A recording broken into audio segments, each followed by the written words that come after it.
If you're trying to get extra cardio work done in the season, whether it's for conditioning or just to look better, you want to make sure that you're still fresh enough to perform at the highest level you can in games and not increasing your risk of injury for the sake of doing extra cardio. So with this in mind, the first thing to consider is what kind of cardio does your sport already offer you? Before we get into that, if you're new to the channel, my name is Tolu and welcome to the gang.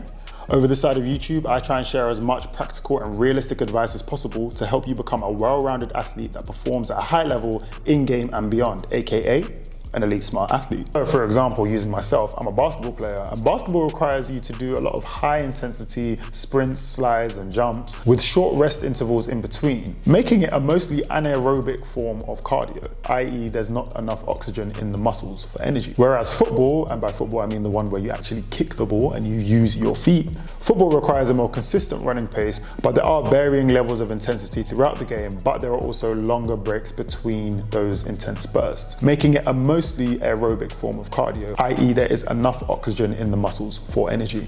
Of course, conditioning isn't as simple as this in sports, and it does depend on how in shape you are, but just bear with me for the sake of this example. If you play sports frequently, and by frequently I mean probably 4 or more times a week, then you probably get enough of that form of cardio just through your sports. So when you're working out outside of your sport, you're probably best spending your time working on cardio that you don't already get through the sport. That way your cardiovascular system can operate at a higher efficiency overall, which can only have benefits for you as an athlete. So using that example, I'd recommend for a hooper to do some more low intensity, long duration type of cardio to improve their aerobic conditioning, whereas I might recommend for a football player to do some more higher intensity, shorter interval type of cardio training to improve their anaerobic conditioning. Oh, and if you're enjoying the video so far, then you might as well hit that like and subscribe button, because it's gonna be cheaper than paying for that same 8-week body transformation program that you paid for last year, but didn't quite work for you, because it's free.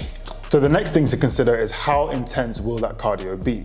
And I'm thinking about this from both an impact and fatigue standpoint. If you're just too tired to actually play well in games, then there is no point in doing this extra work. But more importantly, if it's causing you any additional pain outside of normal muscular soreness, then all you're doing is just increasing your risk of injury. Your joints already experience a lot of stress during a game, so there's no point adding to that outside of the game to then come back into a game, which is a less controlled environment, and then just be more likely to get hurt. Now, when assessing the intensity of an exercise, I prefer using the heart rate zone method if it can be accurately measured, or using the rate of perceived exertion, the RPE. Reason being, both of these methods are individualized as opposed to being more generalized assessment methods, and I'll explain how. Now, the easiest way to measure the heart rate zone or rate of perceived exertion is just to see whether you can speak during an exercise or not. If you find it easier to be able to talk, it's likely you're in a lower heart rate zone, whereas if you are struggling to talk and you're gasping for air, then you're likely to be in a higher heart rate zone,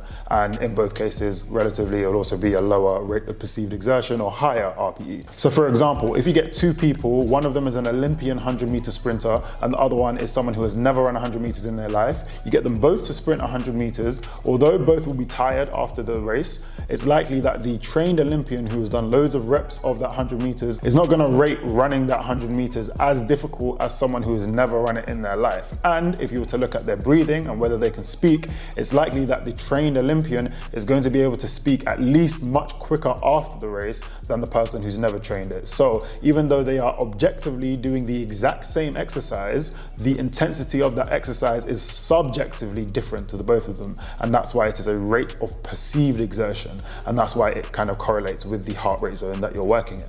And that's why it's individualized. So using my example of a basketball versus a football player, when I would be advising someone to do cardio training, for the basketball player, I'd probably recommend they do something like 20 to 35 minutes of low intensity cardio, which has minimal joint impact. And when it comes to the heart rate zone or the RPE, I would like the heart rate zone to be somewhere between like 2 to 3, or the RPE, they should be rating it like 4 to 6. And both of those scales, the heart rate zone is out of 5 and the RPE is out of 10. So, you know, looking at that like 40 to 60% kind of range.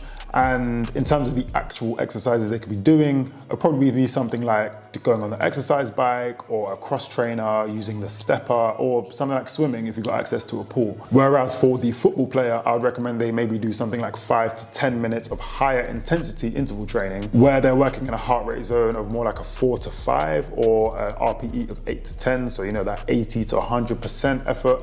and they shouldn't really be able to talk, unlike the basketball player with a low intensity where they should be able to talk. And but still, I wouldn't want them to have any sort of joint impact, because I still want them to be healthy. So that could look like doing something like the battle ropes, a ski machine, an assault bike, or perhaps using these sleds. And if you're interested in some sled exercises but don't have access to a sled, then you can check out the video that I made on sled exercise alternatives. Click the link up here and in the description below for that. However, if you're not sure what type of cardio your sport actually gives you, then I would just recommend using a combination of heart rate zones / RPE, so that you cover both your aerobic and anaerobic conditioning.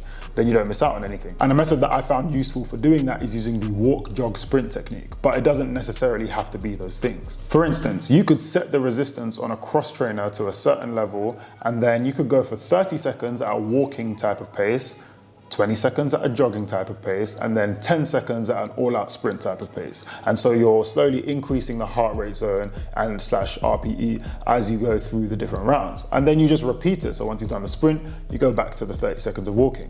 And you can do that for a total of 10 to 15 rounds. Each round there lasts 1 minute. So you're doing about 10 to 15 minutes of actual cardio work, but you're working in each different heart rate zone, so you cover all aspects of your conditioning. Look, in-game performance should always be your priority during the season. You can leave the crazy hard work to the off season, and I'm sure your coaches and trainers already run you down during the season anyway. So the least you can do for yourself is to train like an elite smart athlete on your own time. If you want to see more of the behind the scenes of how I train both myself and other athletes, then follow me on TikTok and Instagram at Elite Smart Athletes. I'm always posting workouts on there, and I'll link that up here and in the description below. I've tested a range of training methods on this channel for almost 4 years now, and I've gained enough knowledge to put together a holistic and realistic training program for athletes of all levels. I'll be releasing it really soon, but if it's something that you're interested in getting started now, then send me an email on tolu@elitesmartathletes.com and we'll get you started ASAP. I try to upload twice a week, but please forgive me if I don't always make that, so I'll see you then. But until next time, stay blessed.